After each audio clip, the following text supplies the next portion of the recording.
Cop hit in the face during arrest in Manchester, 2 dislodged. A policeman suffered a busted lip and lost a tooth after being hit in the face by a man during an arrest in Old Porous, Manchester. The injured cop was subsequently taken for medical attention and has since been placed on sick leave. The incident happened about 8 o'clock.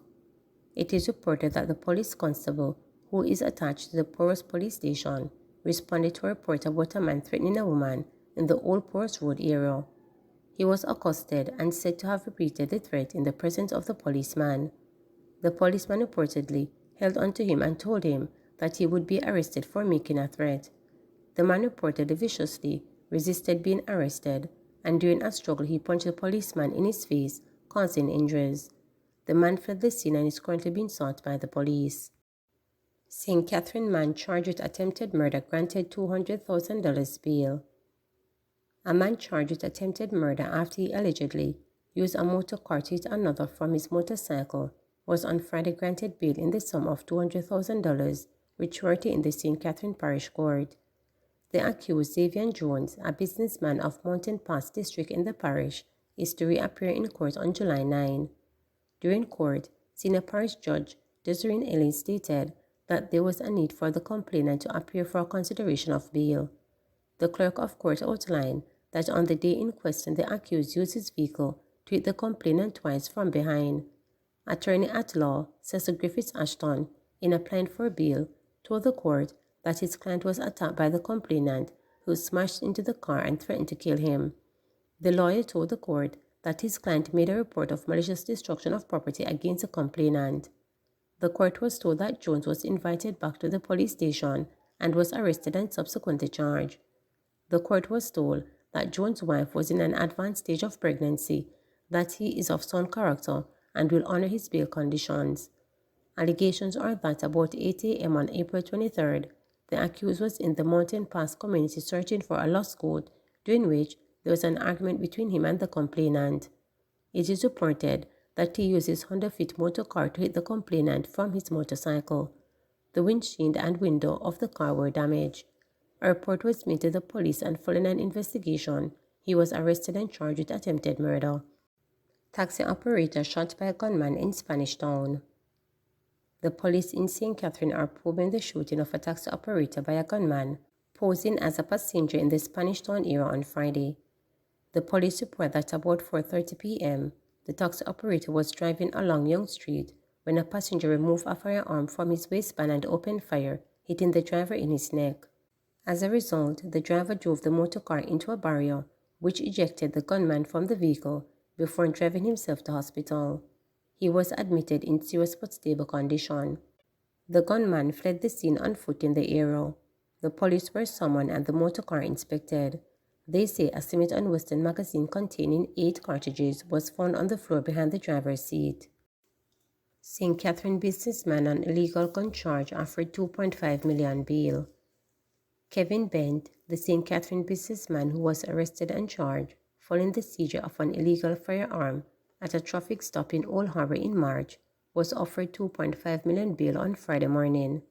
Mr. Bent is to return to court on June 14. His bail comes a week after his attorneys, Donahue Martin and Tom Tavares Vinson, made the application in the Gun Court Division of the Supreme Court.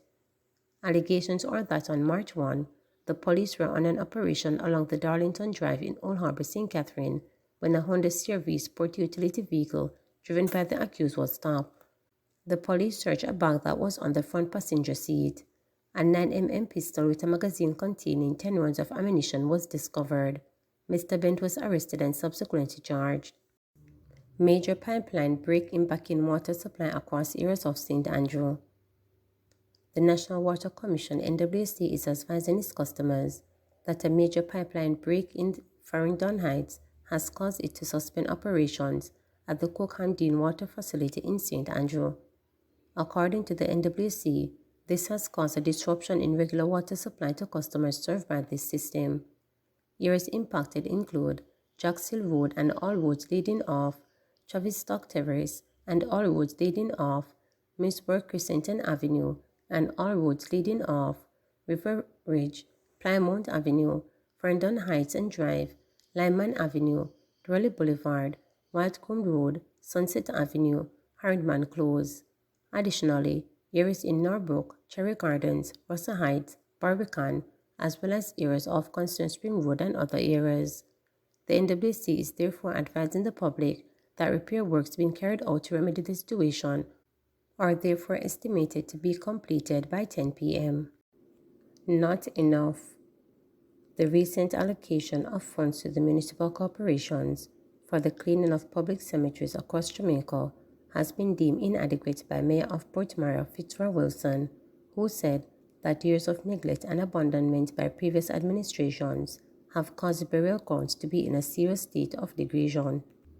In March this year, the central government announced that $200 million was distributed to municipal corporations for the cleaning of 39 cemeteries across the island.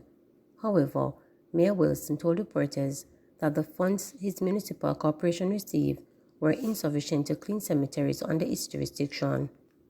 The money that we have received is not enough. We have gotten maybe a little over 50% of what we estimated could clean the cemeteries and put them in a certain position. But we will just have to make it do with whatever we have.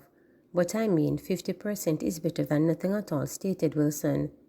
While he could not state the exact figure given to St. Mary Municipal Corporation, he said, "I know that we can do better with the cemeteries. Many of these persons have contributed to our country, our economy, and this is how we put them to rest. I say we need to do better than this."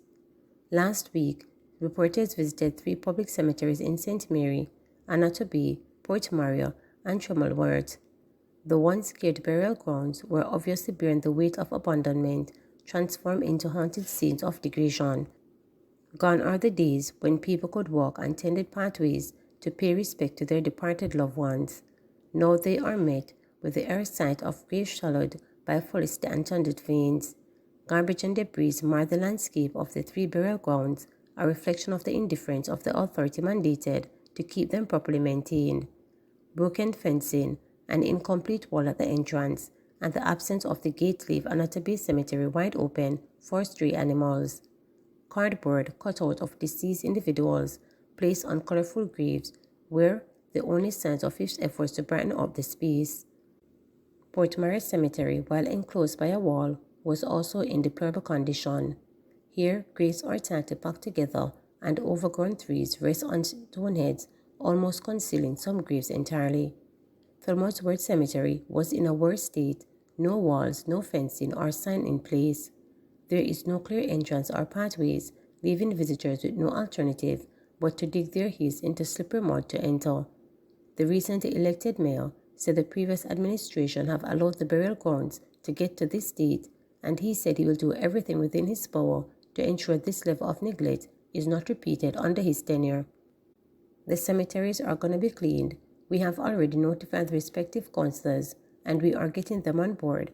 I should be able to speak with the superintendent of roads and works, who has the portfolio for the work, and within a week or so, the work will start, Wilson noted. When asked about the absence of caretakers at cemeteries visited by the reporters, the mayor said that all public cemeteries in St. Mary have caretakers. However, they are not stationed at the burial grounds. When there are persons who have appointments with them, they would go to the cemeteries. For example, if somebody comes and they have to pay for a spot, we would communicate with the cemetery keeper that somebody would be coming there, or give them a number for the cemetery keeper. But it would be unfair to have them there all day doing nothing, he stated.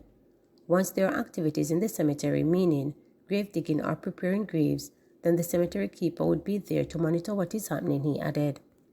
Section 6A of the Public Cemetery Management and Regulation Act states that the parish council shall enclose the cemetery by a suitable wall, railing or other fence. When asked about the lack of wall at Trummelworth Cemetery, Mayor Wilson said he was not aware of any plans to construct one, nor was he aware that a wall was needed. When I tell you, if there are any deficiencies going forward in my stewardship, it will be remedied. If there should be a wall and there is no wall, we will seek to put a wall there, he noted. I think that we just have to look at how we are going to get the funds to do proper management and proper maintenance to the individual cemeteries. I think that not allowing them to go into the state they are and using preventative measures is the better option. I think if we do proper maintenance and stuff, we should be able to maintain them to a higher standard than they have been doing over the years, Wilson added. Please remember to subscribe, like, share, and click the notification bell for daily updates.